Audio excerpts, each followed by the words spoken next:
Welcome to Classic Academy. Today we begin an exciting journey into the world of equations where numbers and letters work together to find answers. Let's learn what linear equations are and how easy they can be.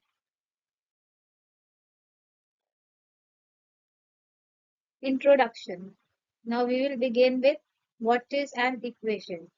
Equation एक mathematical statement है जिसमें equality sign होता है और इसमें एक या एक से ज्यादा वेरिएबल हो सकते हैं, जैसे कि x plus 5 is equal to 12।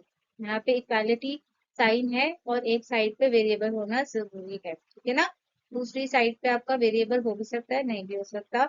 2a minus 7 is equal to 10, 3y is equal to 15। ये सारी हमारी मैथमेटिकल स्टेटमेंट्स हैं जिसमें इक्वालिटी साइन है और इसमें एक या एक से ज्यादा वेरिएबल आ रहा है।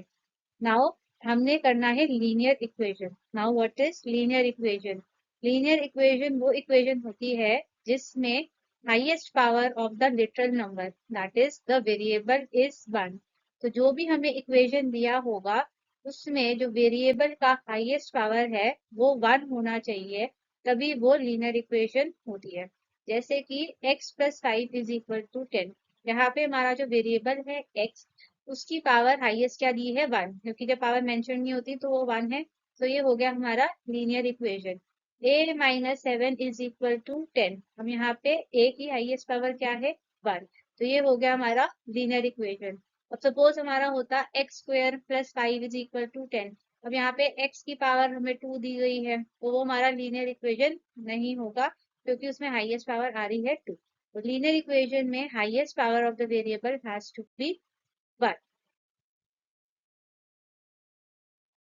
Now let's do some questions given in worksheet 1. First question is, what are the two sides of an equation called? So हमने देखा कि इक्वेशन के अंदर एक इक्वालिटी साइन होता है और उस इक्वालिटी साइन के लेफ्ट साइड पे एक्सप्रेशन होता है और राइट साइड पे एक्सप्रेशन होता है। मतलब कि इक्वेशन की होगी दो साइड्स, एक है हमारी लेफ्ट हैंड साइड जिसको हम बोलते हैं LHS और दूसरी है हमारी राइट हैंड साइड जिसको हम बोलते हैं RHS। Next question is, in a linear equation what is the power of the variable?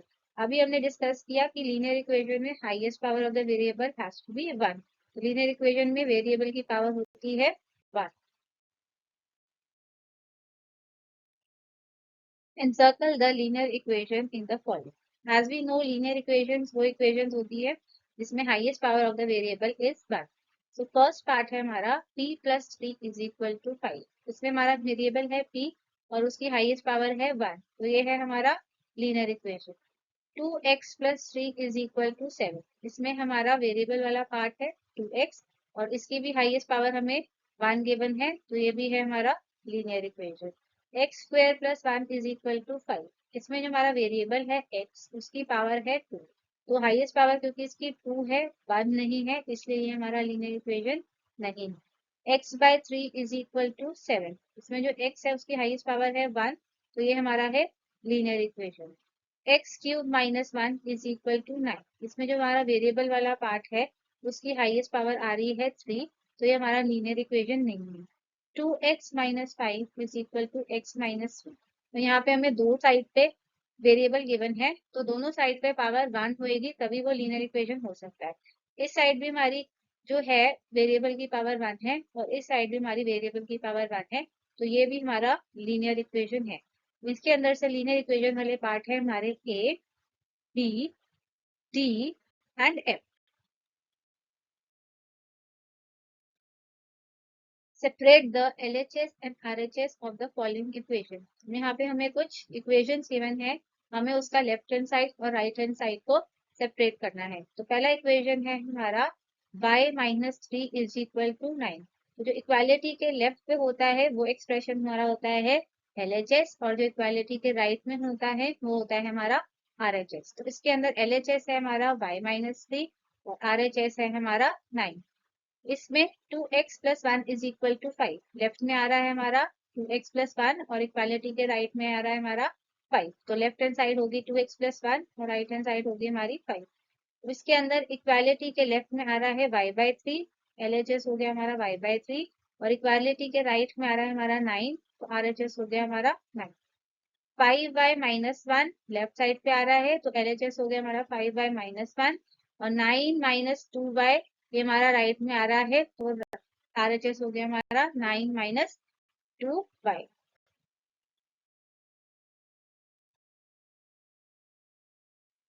Convert the following statements into an equation। तो हमारा फर्स्ट पार्ट है 3 added to x is 5। तो यहाँ पे हमारा एक नंबर है x, जब हमने उसको 3 ऐड किया तो हमारे को आंसर मिलेगा 5। मतलब कि अगर हम x में 3 ऐड कर दे तो किसके इक्वल होएगा 5 के। तुम्हारा इक्वेशन हो गया x + 3 = 5। A number y increased by 6 is 9। y एक हमारा नंबर है, अगर हम उसमें 6 ऐड कर दे तो वो किसके इक्वल हो जाएगा 9 के। तो हमारा इक्वेशन हो गया y + 6 = 9। 2 subtracted from a number x = 10। x में से अगर हम 2 सब्ट्रैक्ट कर दे तो वो किसके इक्वल होगा हमारा 10 के। तो x - 2 हमारा किसके इक्वल हो गया 10 के। Twice a number p equals to 12। Twice a number p मतलब 2 into p और 2 into p किसके इक्वल है 12 के। तो हमारा इक्वेशन हो गया 2p = 12। 15 less than a number a is 7। a में से अगर हम 15 माइनस कर दे तो किसके इक्वल होगा 7 के। तो हमारा इक्वेशन हो गया a - 15 = 7।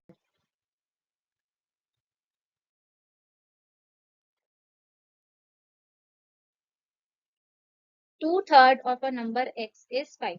2/3 हो गया हमारा 2/3। a number means 2/3 of x मतलब कि 2/3 into x। तो जो भी x का 2/3 है वो किसके इक्वल है 5 के। तो हमारा इक्वेशन हो गया 2/3x = 5। 3 times the number x decreased by 1 is 4। अगर हम x को 3 से मल्टीप्लाई करें और फिर उसमें से 1 माइनस कर दे तो वो किसके इक्वल होगा 4 के। हमारा इक्वेशन हो गया 3x - 1 = 4। 6 times the number y is 3 more than the number itself। यहाँ पे हमारा एक नंबर है y, उसका जो 6 टाइम्स है मतलब कि 6y वो y से 3 ज्यादा है। 3 more than itself मतलब कि y 6 times a number y मतलब कि 6y जो है वो y से 3 ज्यादा है। 3 more मतलब कि add 6 times the number y हो गया हमारा 6y और वो किसके इक्वल है वो जब हम y में 3 ऐड कर देंगे उसके इक्वल है। तो इसका इक्वेशन हो गया हमारा 6y = y + 3। 5 less than 1/3 a number z is 5। 1/3 a number z में से अगर हम 5 माइनस कर दे तो किसके इक्वल होएगा हमारा 5 के। तो सबसे पहले हमने 1/3 ऑफ नंबर z निकालना है। 1/3 ऑफ नंबर z हो गया हमारा 1/3z। इसमें से हमने लेस करना है 5। तो ये किसके इक्वल होएगा 5 के। तो हमारा इक्वेशन हो गया 1/3z - 5 = 5। 2 times the sum of a number x + 3 = 14। तो हमें यहाँ पे दो नंबर गिवन है x and 3, उसके सम का 2 टाइम्स। सम का 2 टाइम्स मतलब कि x + 3 का जो भी आंसर आएगा उसका 2 टाइम्स। तो हमने क्या करना है 2 into ब्रैकेट x + 3 ये किसके इक्वल होएगा हमारा 14 के। हमारा फाइनल इक्वेशन हो गया 2 bracket x + 3 = 14।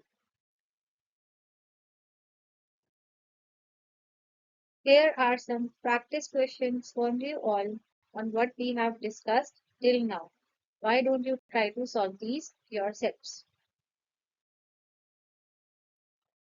Practice these questions and strengthen your concepts. Dear students, this is the end of today's lesson.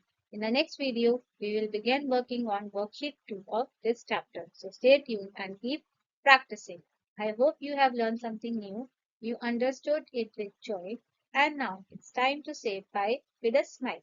See you next Monday for more fun and learning.